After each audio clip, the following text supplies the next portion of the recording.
You know, some people out there, when they talk, they fake the funk. You want brutally honest? Well, if you want brutally honest, look no further than CG Ruthless Sports. CG Ruthless. CG Ruthless Sports. CG Ruthless. If you want your sports talk to be brutally honest, come check out CG. CG Ruthless. If you're not watching CG Ruthless, I don't know what to tell you. Representing the Niner Empire. CG Ruthless.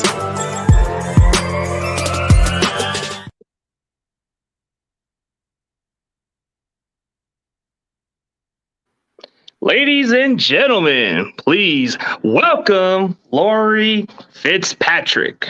How's it going? Hey, it's going well. Thank you so much for having me on today. I'm excited for the game this weekend. It's going to be a good one. You know, well, I think it's going to be a good one. Who really knows, though, right? Any given week, that's what it is. Like the following week, we lost to the Cardinals, and then we've just somehow just destroyed the Rams out of a Monday night showdown. But tell where the audience can find you on social media or in any other way. Yeah, so I'm on, obviously Twitter down below, at Laurie Fitzpatrick. But right now I'm with USA Today. You can find my articles on the Touchdown Wire, where I'm covering all of the NFL. And on YouTube, Ponytails Talking Pigskins too. So sometimes, Ruthless and I are on there. You know, we'll kind of like, he's commented on a couple of my things. So I pretty much just break down some players. I'm trying to get into it more and more. But it all kind of started out breaking down the Jaguars just on Twitter, and here we are today. So yeah, and it's right down to the description of my stream. Yeah, like she definitely does breakdown videos and all this stuff. I was just checking out the James Robinson video, which I kind of admire his style of play. So, what made you inspired to do a YouTube channel, and why did you become a Jaguars fan? So, I actually grew up like in South Jersey, like a Philadelphia suburb. So my whole family, they're all Eagles fans. So it was pretty surprising that, in my teenage years, I was kind of growing up and wanted to kind of like pick my own team, just because in the 90s, it was like, other than Randall, the Eagles didn't really have much. So I kind of wanted to just like have my own team that I was following. And, I landed on the Jaguars. Mostly because they actually weren't bad when they first came out in the league, 1995. But 1999 was really the year that they started to like kind of like become, a team that was really defensive, like dominant defense wise.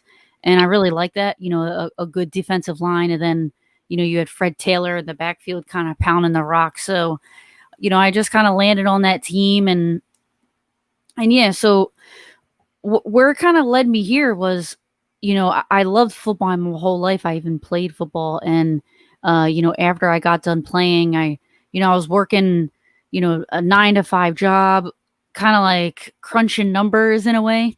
I went to school for sports management, but I was still kind of just like working at a desk job, not really, liking what I was doing. So since Jaguars are my favorite team, I didn't really see a lot of their stuff on Twitter.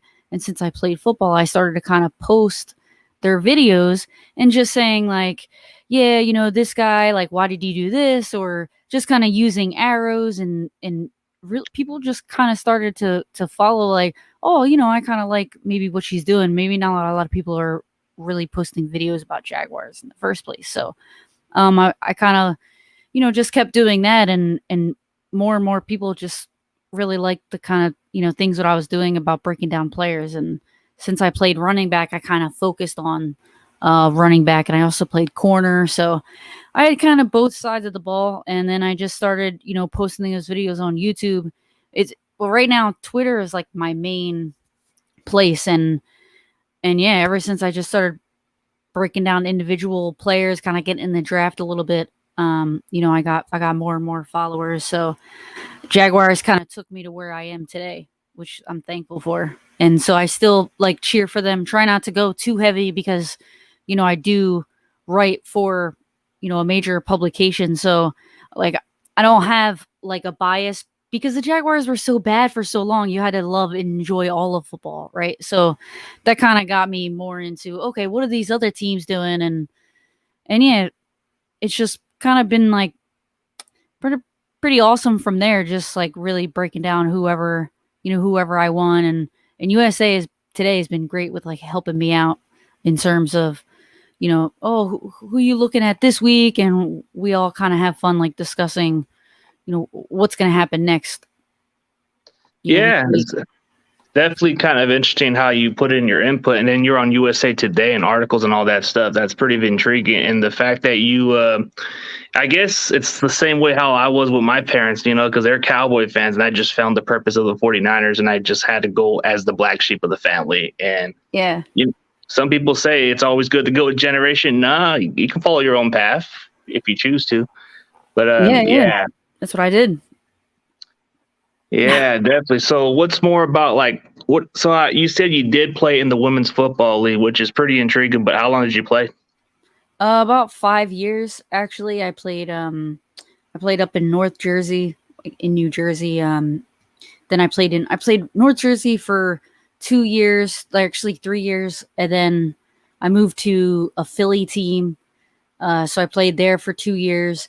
Then after that I kind of started practicing with the LFL, like the lingerie team, and I was on their practice squad for a little bit, and I didn't get out on the field, thankfully. I didn't really want to have to wear that uniform or anything, but practicing with them, football is football. So if anything, there's no linemen, so it was a little bit faster, but they still hit. We had a playbook, we had all that stuff, so we went out there in shoulder pads, and so yeah, it was fun. And after kind of playing with them, I was like, maybe I'm kind of done. So I went out to maybe like a tryout after that. But yeah, 5 years, it goes pretty quick. Yeah, it goes by pretty quick, and it's been a couple years since the last time I played a single down football. So it's like you have to go by your health decisions. But like you said, you wanted to aspire to be a scout, right, for the Jaguars or any other team in general? Yeah, just any team, honestly. It's really intriguing, kind of breaking down players, especially coming into the draft. That the fundamentals that I learned at a later age, I think like obviously stuck with me a little bit more than any random dude that's out here. He played pee-wee football, maybe a little bit of high school, and he's a fan. I learned all that mechanics and stuff in my 20s. So when we went pretty far, our team, in terms of like we traveled a lot. We played in the Eastern Championship with the team that I was on. So you have to grind and watch film and learn tendencies, and it was just like so intriguing enough that I was able to soak it all in. And when I watch the videos like from the NFL draft, it's like I can tell which guy has the fluid hips, and which guys do something wrong, basically. So I decided, just because I play doesn't mean that I know, everything. So I started to kind of like study each position, and that's kind of where I'm at now. Like just kind of zoning in on, the releases only. What does a wide receiver do? What are these packages that they have in terms of when they get off the line of scrimmage? Like, how can you tell, who's stepping too wide, who's too thin, in terms of like foot placement and stuff, and just seeing like who wins those matchups and why, and kind of going through each step. Scouting Academy is great to kind of like learn that stuff too. Yeah. It's definitely helping a lot how people look at it differently. Like when you do your breakdowns, you were doing a couple scout videos, but since we're in the debate of your Jaguars, like what's your thoughts of Urban Meyer? He did coach, I guess Urban Meyer is your current head coach, who you guys hired out of who was recently retired from Ohio State. And it caught me by surprise when you guys hired him. Yeah. I mean, it was something that he was debating for a while. Shad Khan, the owner, was kind of talking to him about it because he was an analyst at that point. After he retired, he started kind of going on the college football, and I got to get more into like the broadcasting side of college football. I only really know, like, I'll watch some film, but I'm not a huge, like, I don't know that much about college football. So I had to learn about Urban Meyer after, when he was being considered for the position. And he was at the University of Florida, and he had Tim Tebow, and he had all them. And then he kind of went to Ohio State, and then that became, well, Ohio State was already the Ohio State, but he kind of also took it to the next level as well. So it was interesting, bringing him in. There was a lot of mixed feelings, right? But the fans absolutely loved it because it was like Urban Meyer, Trevor Lawrence, like, it's amazing, right? Now though, it's a little like, maybe we shouldn't have let this brand new NFL head coach take the reins of a rookie quarterback. Maybe he should have, rookie quarterback should have an NFL coach that's already established. So right now, I wouldn't say they're actually, yeah, I'd say like there's a little bit of mixed feelings. Like, are they making the right decision? So it's interesting. I don't think it's easy to put a whole program together that was 1-15. I like to think long term. So, I'd like to see where it goes, but a lot of people don't agree with me. I hear a lot of people saying, get rid of him now because he's already ruining Trevor. So it's interesting how, a lot of people are seeing both sides of it right now. Well, you don't expect this coach to go right away. And plus, it's a different competition compared to college. So the NFL is at a different level. This is like competing twice as much as the SEC level, but a lot tougher and physical.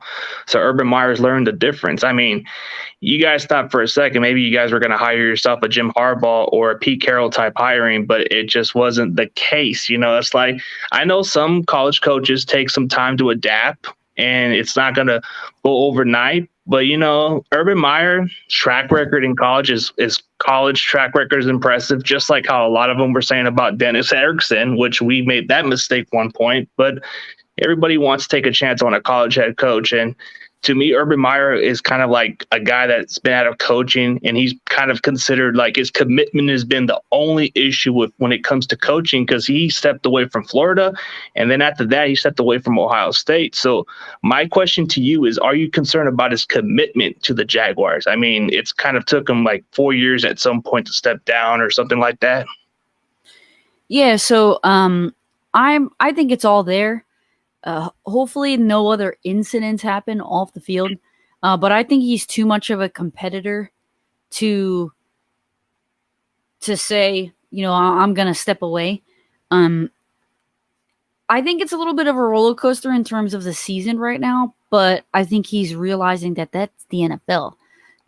Just because like you're going up one week and you beat the Bills, like don't think that you're just going to you're just like good now. You know what I mean? Maybe it's all about matchups. It's not like how good your players are.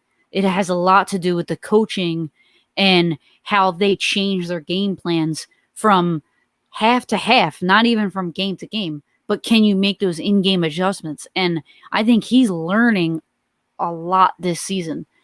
So I think he would only step away if he thinks that he learned it all and he's just not good at it. Because I don't think he's learned it all yet. He's still kind of like soaking it in. And it's something that a lot of people kind of frown upon in his press conferences where he's like, yeah, I'm still learning. He'll say that a lot. And he asks a lot of other coaches like, okay, well, what's the procedure on this? And he's telling the press every week that he's like learning this stuff. And so you can kind of take some of that and think like, okay, is he making excuses? But I also think he's just being brutally honest. And so once I think that he gets it, like understands, okay, this is how it works. This is what I should not say. This is what I should say. This is what's kind of going to get my team going. I need to, overstep a coaching decision at a certain time. Like it's fourth down. Should you go for it or not? He needs to not pass off that decision. He needs to make sure that he either puts the right guys in place to make that decision, or he needs to overstep and take that decision. He's learning that from week to week. So it's interesting because you see there's some mistakes, but then, last week he made some pretty good decisions. I got into a big debate like on Twitter when he used the challenge when he had a timeout, or he had 2 timeouts, but it was like the challenge kind of still keeps the ball in your favor, like keeping the momentum. If you call timeout, sometimes it's a little deflating for your team. Like maybe we needed to get it together. When he was like, no, I'm going to call a challenge, and it ended up being the right call. He didn't win the challenge, but it was just kind of waste of time. And I don't know, you kind of had to like watch the game, but he's making these decisions and he's learning from them week to week. So I think he's getting better. I think his commitment is there. It's just about, this second half of the season and basically, are you going to continue to show improvement? I think this is going to be a big test this week, against Jimmy Garoppolo. Yeah, it's definitely going to have to show signs in the second half, even though the first half was growing pains for him because he hasn't been in this pro level difference. I mean, he's starting to understand now because he's been doing college for so many years. It's a lot different the way he's been coaching. So since we're like in that situation with a lot of I've seen a lot of Jaguar fans experience the same exact fate as us. How do you feel about Trent Baalke? This guy's been a GM for us for a while, but kind of had to do with a lot of terrible draft decisions. Like, what has he done lately for your guys' draft? Not much, to be honest. I mean, I think that Urban had a lot to do with it because it seemed that some of the players that he picked up, there were some ties to some coaches and stuff. I kind of want to ask you how he was as a GM because I don't think there's been enough time to really know yet. Because you think about this, free agency wasn't that great. But you also don't want to break the bank with a whole first year staff. Maybe they want to find out their identity first before they break the bank and sign all these players. So I don't think that free agency has been great. And in terms of the draft, it's been tough. There's only a couple, I think there's only 3 starters. There were the draft picks. So there's Jacob Hollister, obviously Trevor Lawrence, but then ETN got hurt. So that was really interesting. I don't agree with the ETN pick, but I also don't. I can't really envision the offense. Maybe a 2-headed running back monster, but you can kind of get that a little bit later in the draft. So. But right now it's Jacob Hollister is playing. Trevor Lawrence obviously is playing. Walker Little was a pick. But he is, the backup tackle. So he hasn't really played much yet. So, yeah. And by the way, the tight end, I'm talking about actually Luke Farrell, not Jacob Hollister. The tight end is another tight end. He's kind of playing a little bit. But they also drafted a safety, Andre Cisco, that hasn't really played much. That's been a little concerning. Everybody's kind of hoping that he would play a little bit better or play a little bit more, get a little bit more snaps. But the defense is kind of up in it's going up in terms of how they're playing. So maybe it's maybe don't play them and just let them kind of learn a little bit. So it's been an okay draft, but I think that everybody kind of wishes it was a little bit better. What was he better in San Fran? Free agency or the draft? Free agency, right? Well, it had to do with free agency, but he would always take the risk on certain signings. But when it came to the draft, he would always look to get those injury players. And sometimes some of them either paid off and some of them just were disasters. Like, for example, Marcus Lattimore, for example. This guy was a really good running back coming out of South Carolina. But that gruesome injury was one of the reasons why his draft stock was sliding, but he never played a single down. And Trent Baalke just rolled the dice and said, you know what, we'll get him in the 4th round.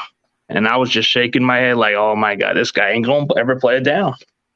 And It was just the worst pick. And then he picked a defensive tackle from Florida State Tank Carradine, which I thought he was a bit of a reach, but he was an injury guy, and he just never performed to the expectation. And then he picked a safety in the first round that had third round grade, but he's still on our roster for some reason. But I guess he saw something good in this kid, but he's still on the roster. He had one of his best games by far, but it's never been consistency, you know. But now he's finally playing up to his potential. Yeah, that's rough. Drafting a safety in the first round. He has to be somebody amazing, like a Jalen Ramsey, if you're gonna do that. Yeah, they thought of him as like an Earl Thomas type player, but this guy took a while to develop, so that was the only downside of him. And then you drafted mostly a lot of guys with injury concerns or off the field issues, and it kind of and then it had to do with a lot of the favoritism with the front office. I mean, Jed York was always standing up for him, but at some point they had to make changes, and I think that's what led Balky to leave because of all the arguments. Because I guess him and Jim Harbaugh didn't see eye to eye, but I don't know what's going on with your guys' situation. I don't know if Balky gets along with Urban Meyer. That might be behind the scenes that nobody knows about. So it's like you might need to be aware of that. Yeah, that's that. You don't really hear from him very much, to be honest. But I think the coaching staff had a lot to do with who was drafted, because the owner kind of is like really letting Urban kind of take the reins on everything. So I think it's more about like the coaching, and maybe Balky will kind of step in, when needed. But it seems like Urban's kind of picking up the players that were really good in college. It's kind of funny, like Laquan Treadwell, they got them Tavon Austin, he's like a walking highlight reel. And it's just like, either, what are you kind of doing here? Why don't you get somebody that's like that is good instead of kind of giving them a second chance? But it's also like, I don't know, you got to kind of take it. Maybe you want to take it slow because you're still trying to find your identity. I'm trying to be optimistic about what they're doing in terms of like not really getting these playmakers for Trevor. Maybe they thought that he was a little bit better or something. I'm not sure. But like he's not really throwing the Marvin Jones anymore. Like the ball is not going downfield like it used to. So it's just like, yeah, he had more interceptions in the beginning of the season, but now it's like he's never really throwing anybody open. So it's interesting. I mean, obviously Bulky had nothing to do with them getting Trevor, but still, he's still a rookie, so he's someone to talk about. I think it had nothing to do with him because it was an obvious choice. Like, when it's a good pick, you can't mess up this pick for sure, because when you're getting somebody like Trevor Lawrence, he's been a surefire first round talent and a first number one overall pick. The only question was Jacksonville were they going to go towards a different quarterback, which I don't think it was the idea. I don't think they were going to go with Zach Wilson. No way. So I think it was Justin Fields or Trevor, because Justin Fields played at Ohio State and obviously Urban was Ohio State. So a lot of the ties to it, but like since we're like really like getting to that, I mean, it's kind of intriguing how you guys were just starting off from scratch, but then you're getting rid of all your players. Like the previous years, you've been getting rid of your players for a bag of chips or something. What's going on with that? Like you guys are trying to build a culture, but you're getting rid of these guys. Yeah, it's crazy. So like if you have one player that is like really good and he kind of sets the tone for the rest of your team, if he doesn't like your coaching, then like it kind of makes the other players go like, like F you too. Like it's kind of like a country club, right? And so that was their mindset when you have oh my God, why is his name Tom Coughlin? So that was pretty much the start of all that. That was the reason, Tom Coughlin thought like, once Jalen Ramsey kind of doesn't want to be here, like Yannick Ngakoue, it's like once they kind of go against the coaches, like get him out of here. And that was their mentality. And so that's what they started doing. They were just like, okay, we're going to start over because 2017 happened. Now it's over. You guys aren't going to like the Jaguars again. So we're just going to get rid of you and kind of start over as quick as possible. Which I think that they're on, the right track. I think there's like maybe 2 players that were on that roster, like Taven Bryan. He's a defensive tackle. But there aren't too many players. They really wanted to kind of get rid of everyone, start over, maybe start like a brand new Saxonville. But I think Calais Campbell was one of the biggest, like, I was really upset about that because he is a culture guy for sure. Like, they called him the mayor in Jacksonville. Like, if you want a guy that you can build a team around, he is definitely your guy. So that was really strange to me. I think they just kind of really wanted to start over. But that one hurt when they got rid of him. Yeah, it's like, I mean, it's one thing to do that, but you're getting rid of players like it's nothing. Like, the Jalen Ramsey pick trade was understandable because you got at least something out of it.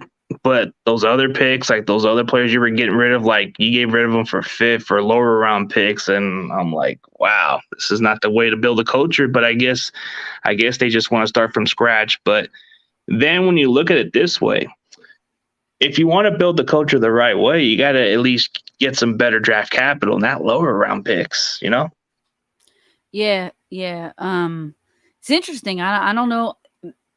That's why Bulky's here now, because those decisions were made by, a different GM. So it's like, okay, what are you doing? You're not getting us any value, like, on the dollar for these amazing picks, like, or these amazing players.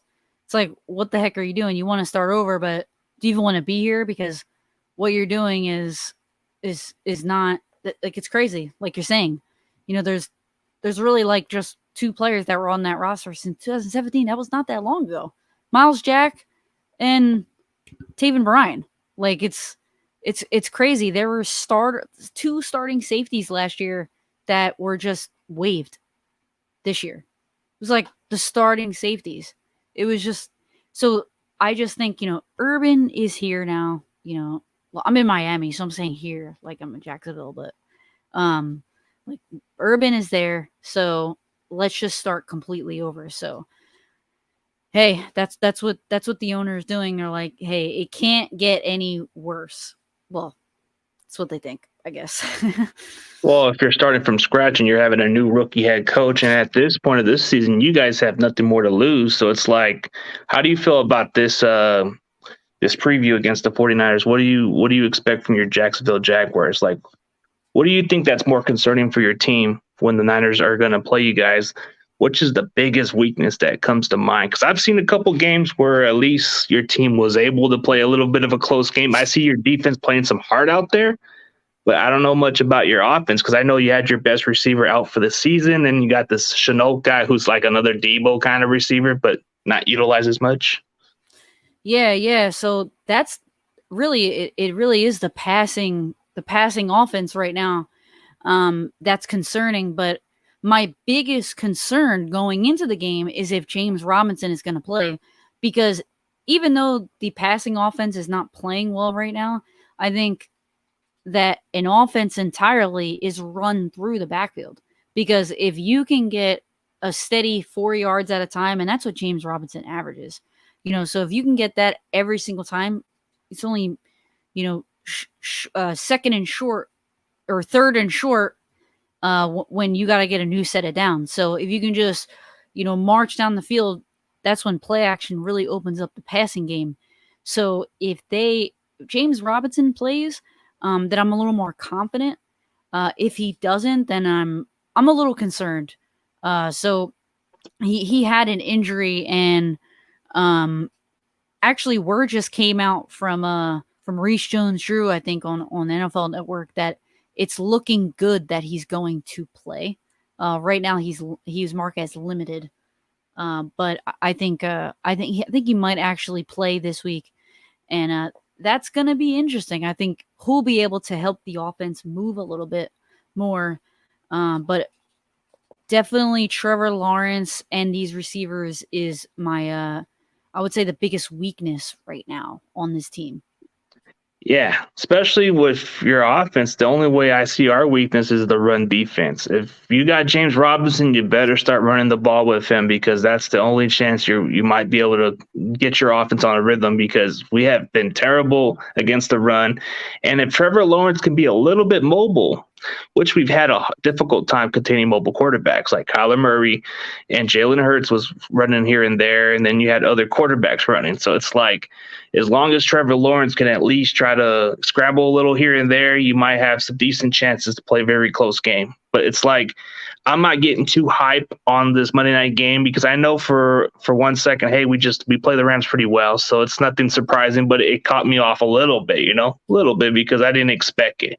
So when I look at this matchup, I feel like Jacksonville is a team we shouldn't be taking lightly because just because we dominate the Rams doesn't mean we're going to come and stomp you guys at Jacksonville. I know you guys are going to play with some pride and heart out there. So I know, for example, if you have James Robinson, this guy might come off with a 200-yard game, and that might be something we might underestimate. So I think we have to take you guys very serious when it comes to your running game. Yeah, no, I definitely would. Like, James Robinson, at least, like, what he's able to do as an undrafted free agent is truly amazing. Like, he's still in the top 5 for running backs, and he hasn't even played. So, like, it just tells you how good he is. If he's able to get out there, I think it's going to be a really good game. Because, like you're saying, like, that Rams game was shocking. I really couldn't believe that, what was happening. But it's a little concerning because Jacksonville Jaguars defensive line isn't as good as Rams defensive line, but they're definitely on the way up. And I feel like they were the ones that kept the Jaguars in the games in the last few weeks. Like, at least being able to make some stops. And then it was kind of up to the offense to take over. And, unfortunately they weren't able to do that last week. But like the Rams weren't able to do that at all against you guys. So that's really concerning because the Jaguars defense has been like the savior of the team. So I don't know what you guys did, against the Rams to like stop them. I remember that one play with Kittle. He like knocked Von Miller, like he like pancakes him.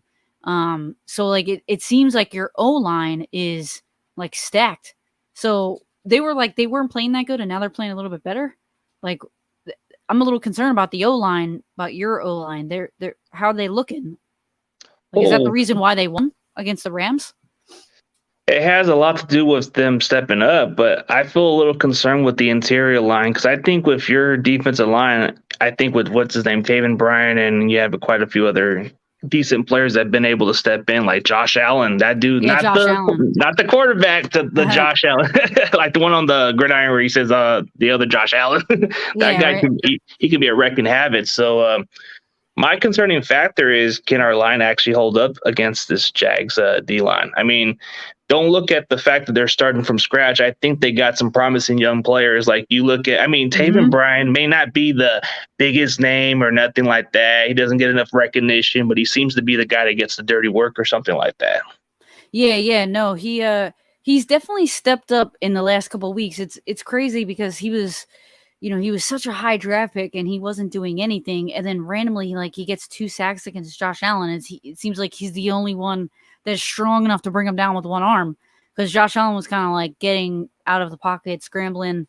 He was getting out of everybody's fingertips except Taven Bryan. So it was just like, what is this guy doing? So him and the other Josh Allen, they're doing really well. So I think him, Roy Robertson Harris, so he was one of the free agents that was picked up from Chicago. He's been, he's just been a force out there. Then you look at Devon Hamilton. Malcolm Brown actually might be hurt. He may not play because he's actually on he's a DMP right now, so he didn't practice. But I think it's just rest. So I'm not really. I think NIR just resting. I'm not really sure, but yeah, Jahi Ward from Baltimore. So there's definitely a lot of playmakers. It just seems like they're so up and down. When they're good, they're really, really good. When they're bad, they don't do anything. So I'm just so nervous on how that's actually going to play out when it comes, when the time comes this Saturday. I'm a little nervous for Debo, and are they going to get pressure to stop Jimmy G? That's really where it's at.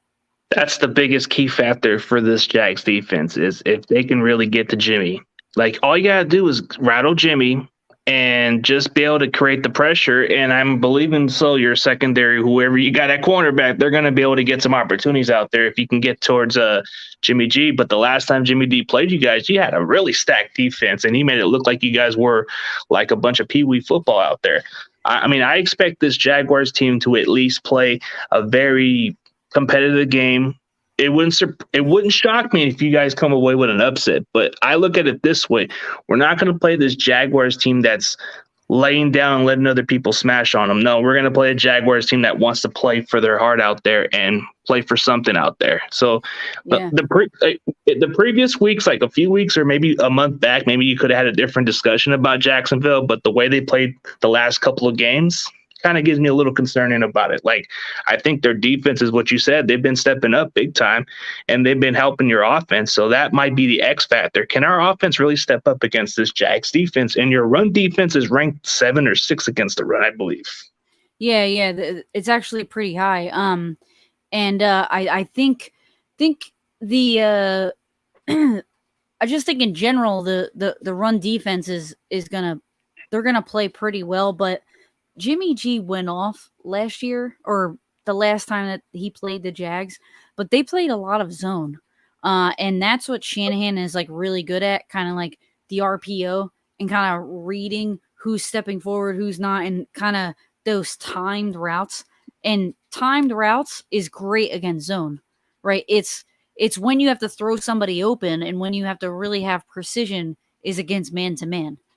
So that's what the Jaguars have been playing lately. So it's going to be Shaq Griffin. So he got signed from Seattle this season. So or Shaquille Griffin, Shaq Griffin. And then Rayshawn Jenkins is the free safety from the Chargers that they have. And then Rudy Ford is he was actually a safety, but now he's like kind of playing nickel corner, and he's really fast. So those are the three guys that are going to be in the secondary, and Andrew Wingard too. I don't want to forget about him. But they're going to be playing some man to man.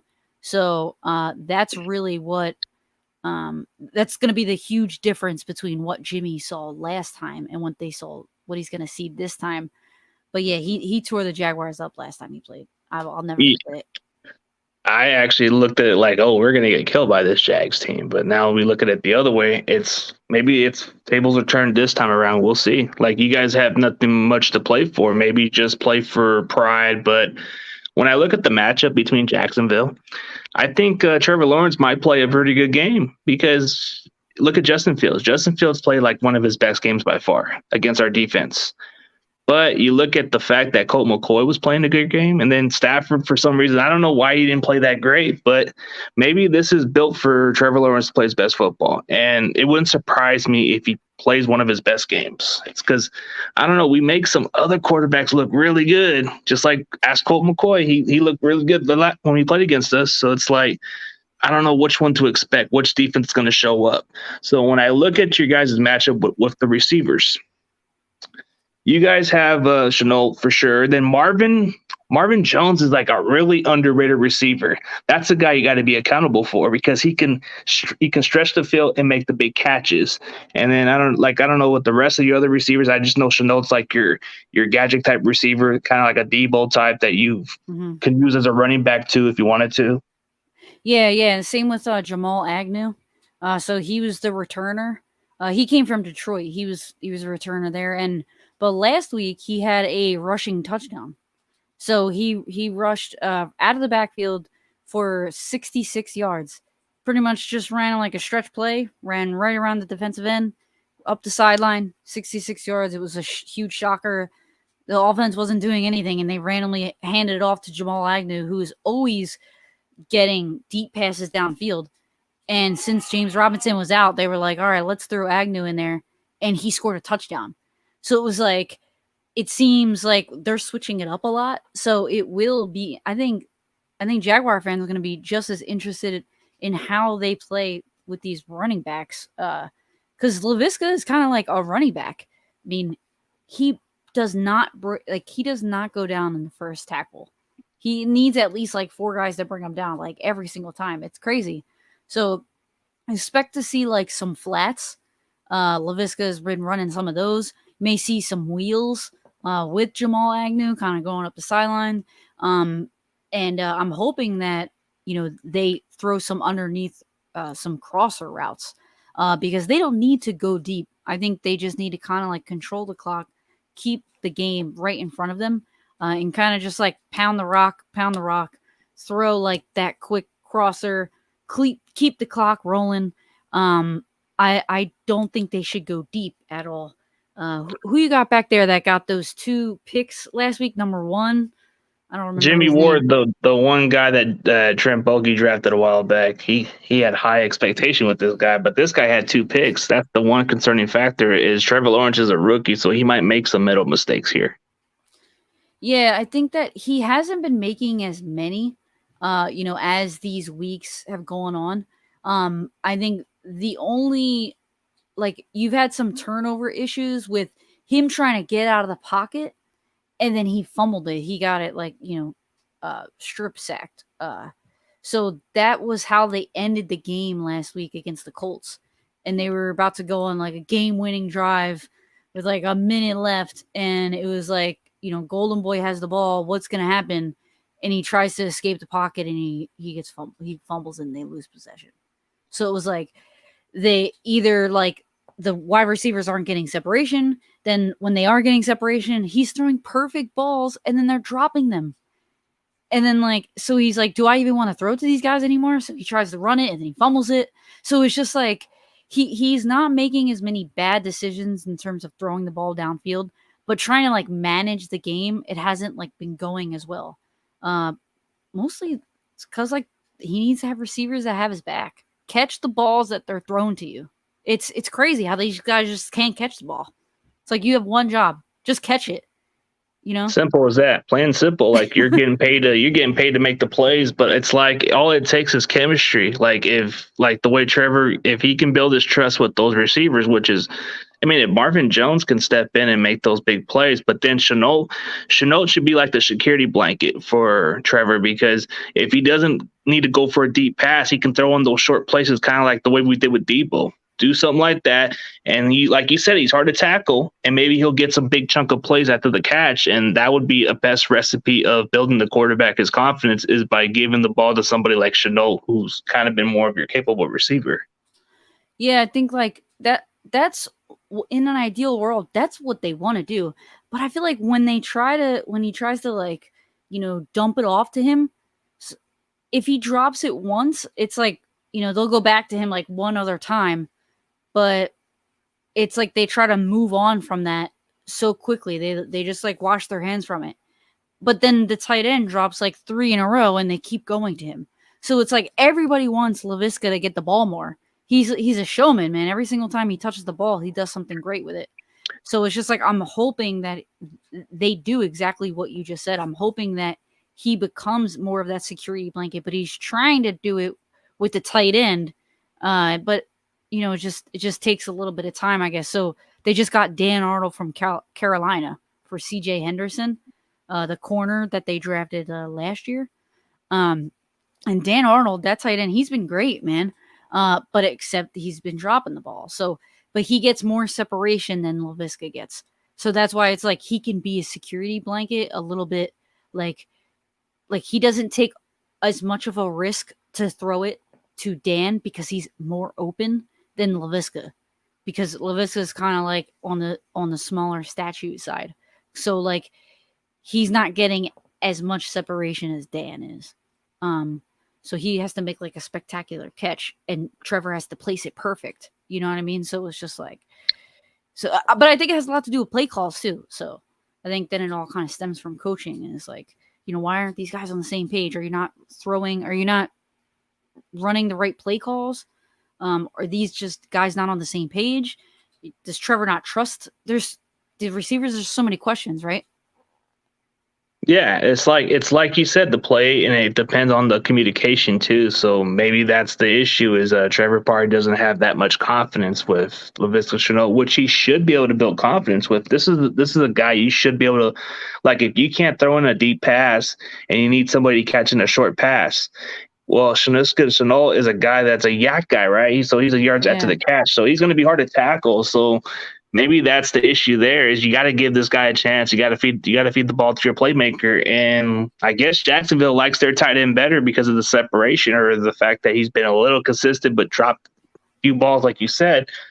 But the one thing that Jacksonville should be able to do is you just have to be able to just play inspiring. And I don't want to get too ahead of this team because I feel like anytime you get ahead of a team, and plus we're going to go on the road, but to be fair, to make a fair argument, the Niners have played a lot better on the road than they've played at home. This was our first home win of the season, and it just happened to be on a prime time. But when you look at the record, but when you look at the record, when we first started the first two games, we started 2-0 at Detroit and Philadelphia. And then going down the stretch, we've lost them, but then we won our game against Chicago at Chicago. So then we won then we lost at Arizona, which we lost twice to them. And then we played a Monday Night Football at home, which was our first win of the season. So it's like when you look at if you look at our schedules and you look at the way we played, it's mostly been on the road. Yeah, I can't believe you guys started out with 2 away games. That must have been tough. To kind of wait until week 3, and then you guys play Aaron Rodgers and Green Bay Packers. You're like, oh man, this stinks.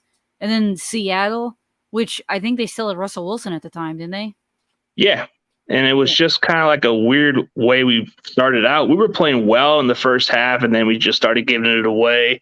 A lot of stuff. I'd like to give a huge shout out to Luke Luna. Thank you for the super chat.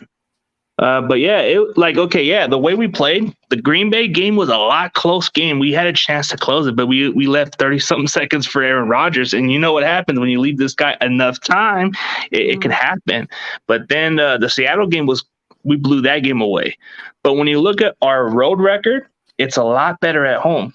So, we've been traveling on the East Coast and won games down there. Chicago, Detroit. And then you look at the fact that we beat the Eagles out there. So, I know Jacksonville's a different environment. It's in Florida. But we've been traveling pretty well. Hey, we even travel all the way to London to play you guys. So, it's it doesn't matter how we play as long as we play our best on time zone. Yeah. No, definitely. It's Jacksonville, it's an interesting environment. It seems like every team's fans travel well against the Jaguars because every single time I go to the stadium, or I have people that send me pictures of the stadium in different phases. So send me a picture of the parking lot. Send me a picture when you first get in the stadium. Send me a picture, right before the kickoff. Shout out to Brent. So I need to see these stands. What are they looking like? Am I seeing a lot of red? Am I seeing a lot of teal? Because it makes a difference. And it's a home field advantage, right? So it's interesting that you guys play well on the road. I would like to see how you guys travel on the road. Is there going to be a lot of 49ers fans there? Because if so, then it's you're not really it's a home game, and then it's back to advantage to Jacksonville. Then it's one or the other, but it's kind of crazy how you put it that way.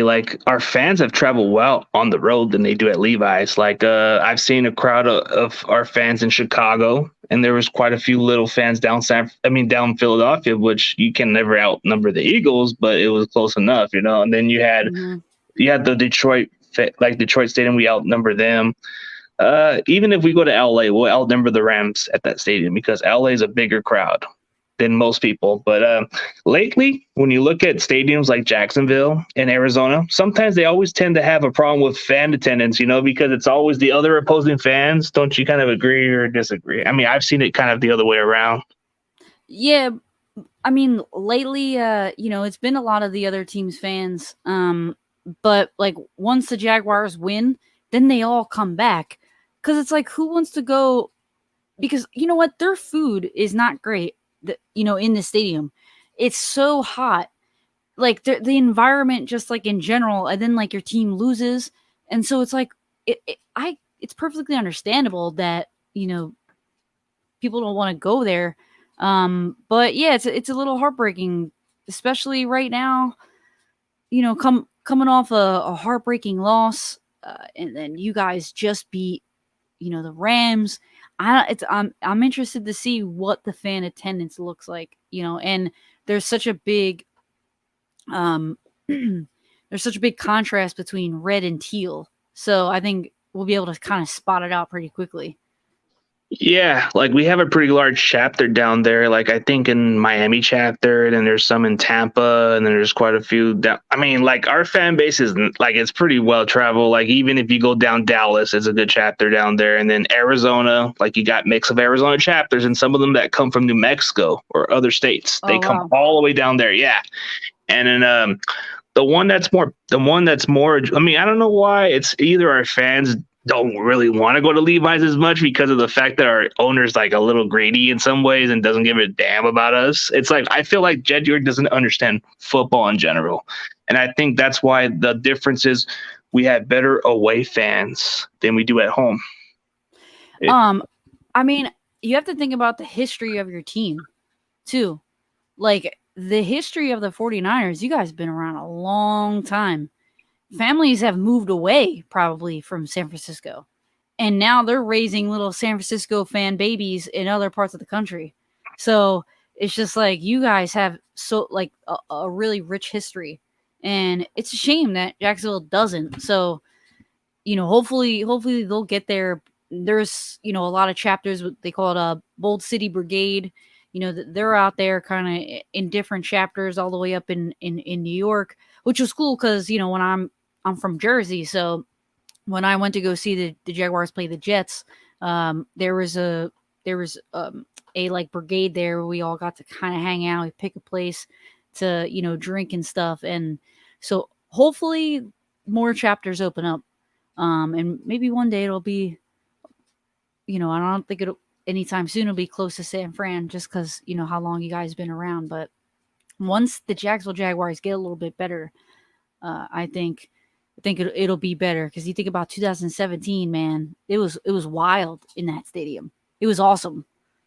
Awesome. Your defense was ferocious at the time. I mean, Blake Bortles wasn't that bad of a quarterback, and I never understood why you guys let him go for it. It's like this guy wasn't that bad, just the decision making, but I felt like he still made up for it.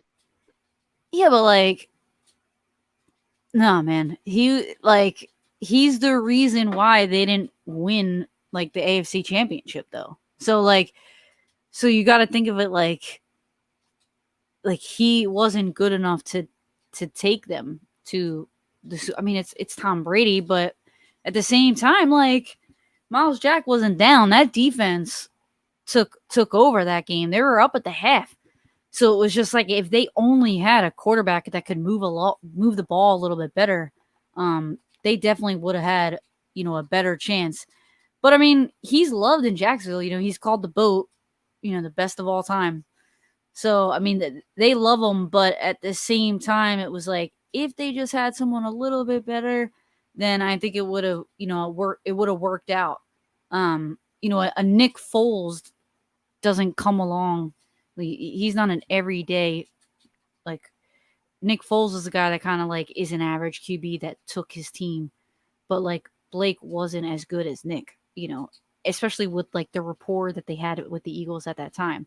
So it was just like that doesn't happen often, where a quarterback just he's the downfall of the whole team and they still go all the way. Either you have a good defense and a really good quarterback. And just as long as you have those two things, at least quarterback can be top 10, defense top 5, then you have a good chance. But Blake was not top 10. So he just wasn't good enough. It doesn't matter how good the defense was. He was definitely the reason, I mean, in my opinion, why they didn't beat them, I guess it's kind of exactly like Jimmy Garoppolo in a way. That's how we feel. The way you guys feel about Blake Bortles, we feel a little bit just the same as Jimmy Garoppolo. He just hasn't elevated us. you look at the opportunities, he had chances to throw in some game-winning touchdown plays, but there's some stuff that he hasn't really improved much. Ever since he's got paid that contract, he's never performed to the way he did in 2017, the way he had, like, his best coming out game was against Jacksonville, which I hate to say it, but that was pretty much his best highlight of his career when he played like that. He made it look like your defenders weren't even near him at all, and he made it look like he was untouchable. And I haven't seen that performance like that since. So it's like, it's hard to even make an argument, but yeah. But when I'm looking at this matchup between Jimmy versus this Jags defense, I'm wondering if Jimmy's going to play like the way he did in 2017, or is he going to play like the worst Jimmy, like no interception, please? Like, you know? I mean, I guess you never know, but Jimmy did, he really took off on, in that game, where he made Jalen Ramsey seem like he wasn't even a factor. That game was crazy. But yeah, I'm hoping that the Jaguars defense kind of stay on that high that they're on. And I think that there's a good chance that they will. To be honest, I'm really hoping this is just that game where they, pull out another win, just like how they did against the Buffalo Bills. Wouldn't surprise me, because if it happens the way we've been playing, yeah, I'm not getting fooled by this Monday night game. It's based by division and the way we know how to play them, the way we played against previous opponents. But then again, we've traveled a lot. Well, we've played better on the road. So it's like, I don't know if it's just a Levi's curse or the fact that we're just got better away fans. So it's like, it's a debatable question. But as far as like the predictions, like what do you got in your prediction in this game? Whew. That's tough. So I think that, you guys have let up some pretty high scores. Opponents have scored 30 points on you guys like 4 times. There's, up there of the upper 20. So, you got 28 points, well then 22, which, isn't so bad. So when you look at that, I think that the Jaguars could get, 24. It's just tough to say. Oh man. After speaking to you, right? So you're saying, it could be like a trap game in a way. It could be where the 49ers kind of just don't have it, and maybe it will be. So I could go, 28-24. Jaguars maybe take it. I think if the Jaguars lose, they won't score much at all. It would be like, 6 points or 9 points, and San Fran just puts like 30 up. So I think it's, I think it's gonna be an interesting game. Hopefully though, the Jaguars defense step up, and if James Robinson does play, then I think it will be a pretty close game. If he doesn't, then yeah, I'm worried. Okay, that's very reasonable, because it can seem like it seems like a trap game, and I think your team has made improvement the last couple of games, so it wouldn't surprise me if you guys came away with an upset, because our defense, I know it's been showing ups and downs, but if we give up that amount of points, I think our offense will have a hard time catching on, and I think your defense has the ability to make the stops. But as far as the prediction, not going to get too ahead of this game, but I think it's going to be a very close game. I see it more in between 31 to 24 San Francisco. I see it more closing game. I see you guys playing your heart out there, and we start to play better second half football. And I think you guys have a good start, which we've been struggling in this first half. And I think second half is when we're going to start kicking the gas to the pedal a little bit. And I think you guys are just going to have a good start, but then you guys are going to start getting weared out a little bit on our run game. So it can determine who makes the lesser mistakes. So, I mean, I see it more closer. I'm not like most fans. I'm not going to get too ahead of this. I'm not fooled by the record, because I think you guys are a lot better than what the record says. Yeah. There's definitely some ups and downs. It could be like, you eat your words right now, and they could totally shit the bed, which is absolutely possible. Or it could be a game where, they get it together, and it's like another Bills game where the defense just does really well. So yeah, I'm interested to see where it goes. Somebody asked who my favorite player was. Oh yeah, right here. Um, Let me. so Oh yeah, it's right here. I don't know if that's like past in the past who my favorite player was, Past or presence. You can go either way. Danian Tomlinson was definitely my favorite running back. When I played football, I would watch his highlights, and also Sony Michel's highlights I would watch, which was interesting. I used to watch his highlights when he was like in 8th grade, because that was when I played football. He just had like some really good cuts. Like he had pretty good vision too. So, but LaDainian Tomlinson was my guy for sure. He's my favorite player. But as far as like your favorite Jaguar player of all time, which one came to mind? I would say Fred Taylor, for sure. I have a thing with running backs, right? I did, I really liked Reggie Nelson too. He played on defense. He was a safety, so I really liked him. He picked the ball off a lot. So he was pretty good. But yeah, Freddie T, man, that was the guy, and it was cool when MGD kind of took over. Maurice Jones-Drew, they were a really good tag team at one point. MJD, he put Sean Merriman on his butt. That one block that he had, lights out, bam. Yeah, that was cool. Yeah, for being such a small guy, you love that. I guess he's asking you what position you played. Running back, and corner. I have a highlight reel too on YouTube. So. Oh yeah, definitely. If you want to check out her highlight, it's on her channel, which is right down to the description. But she did play running back and cornerback, so she's got a good understanding of football, and she's been playing it for so many years, and she's got a good understanding for scouting. So it's like you can go on for this type of conversation, but I feel like maybe we can do a post game or maybe like something like after the week if you want to debate about the outcome or not. Yeah. Okay, we can do Absolutely. that, but as far as the final conclusion, we'll probably just go on for another time. If you want, we can collaborate maybe another following week or something. No, I think it's something, after the game would be awesome.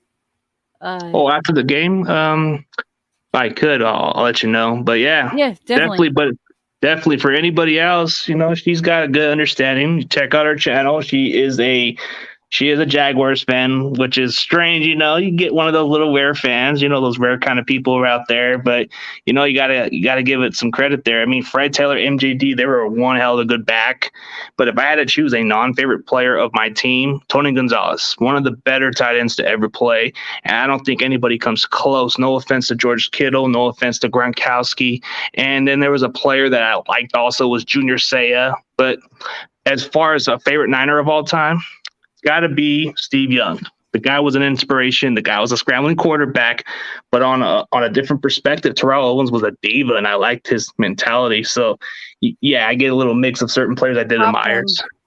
Poplar, all that. That's what got on my video. So, yeah, those were two. Yeah, they were a good combination. I ain't gonna lie, they was like scary, deadly. And then you had David Garrard at your quarterback position. Yeah. He had a big arm too. I remember though Terrell Owens when he went to the Eagles, that was like such a big deal. That they even played. He played in the Super Bowl even though he was hurt. He was such a big acquisition coming from San Fran. Yeah, he's definitely one of those San Francisco greats for sure. Yeah, and I got to meet one of the great pass rushers of our time when I was like watching him as a kid, and I was able to meet him at the game. So it was like nice. Brian Young. Oh, that's awesome. Yeah, like I never played those NFL blitz games and those other Madden games. He was always the top overall, like in grades or like performance wise, Yeah, no, he's a beast. And you mentioned Steve Young. He was a monster too. He one of those left-handed quarterbacks, right? Mm-hmm. Yeah, so he's one of the few, definitely one of the best. That's for sure. Yeah, definitely one of the best. But as far as all that conclusion, I appreciate you on the show. You are definitely good on the debate, and we both played this game of football, so we definitely have a good understanding. But I will definitely keep you updated if we could do a post game or not, or maybe down the off season. Yeah, definitely. Let me know. We already have the DMs open, but my DMs are open, so anytime, let me know, okay? All right, for sure. But as always, CG Ruthless Sports is out, and Laurie Fitzpatrick is out. As always, you can say what you gotta say. Yeah, you guys check me out on Twitter and Touchdown Wire for USA Today. Thank you. Okay, and as always, go Niners.